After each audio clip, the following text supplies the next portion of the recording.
अस्सलामुअलैकुम नाज़रीन, क्या हाल हैं। उम्मीद है आप सब खैरियत से होंगे। अल्लाह पाक आपको हिफ्ज़ व अमान में रखे। नाज़रीन, आज हम जिगर के सुकेड़ के मतलब बात करेंगे कि जिगर का सुकेड़ का इलाज क्या है और इसको कैसे ख़त्म किया जा सकता है। जो जिगर का सुकेड़ होता है वो डॉक्टर हज़रात के पास और हुक्मा के पास इसका तो इलाज नहीं है। वो कह देते हैं कि हो जाएगा, लेकिन इसका इलाज बहुत मुश्किल है। लेकिन एक सूरत हाल है, एक हमारे पास एक तहरीक है जिसको हम जो वो तहरीक इस्तेमाल करके हम जिगर के सुकेड़ को ख़त्म कर सकते हैं। जिगर का सुकेड़ खुश्की गर्मी की वजह से होता है, खुश्की और गर्मी की वजह से। तो इस तहरीक को जिगर के सुकेड़ के मरीज़ में तहरीक नंबर 6 और 5 हम पैदा करके जिगर के सुकेड़ को हम ख़त्म कर सकते हैं। इसको हम उसको जिगर को असली हालत में अपनी जगह पे ला सकते हैं।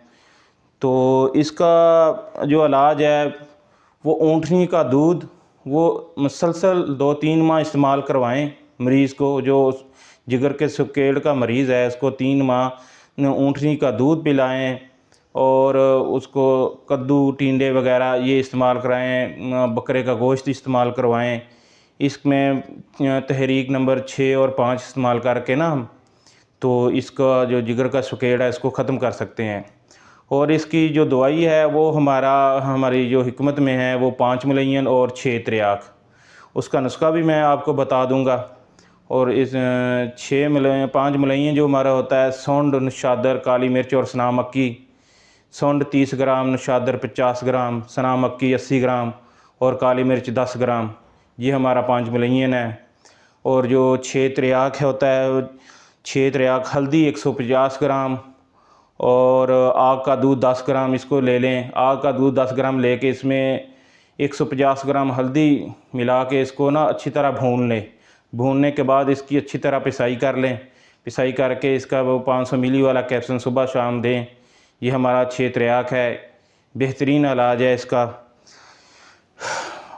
इंशाल्लाह ये आप 5 मुलय्यन और 6 त्रियाक इस्तेमाल करें। और जो हमारा जो खुराकी पर्चा है वो भी हम आपको दे देते हैं वीडियो में। वो उसमें आप 5, 6 और 1 नंबर इस्तेमाल करें। इंशाल्लाह 2 माह के इस्तेमाल के बाद इंशाल्लाह जिगर का सुकेड़ बिल्कुल ख़त्म हो जाएगा। अस्सलामु अलैकुम।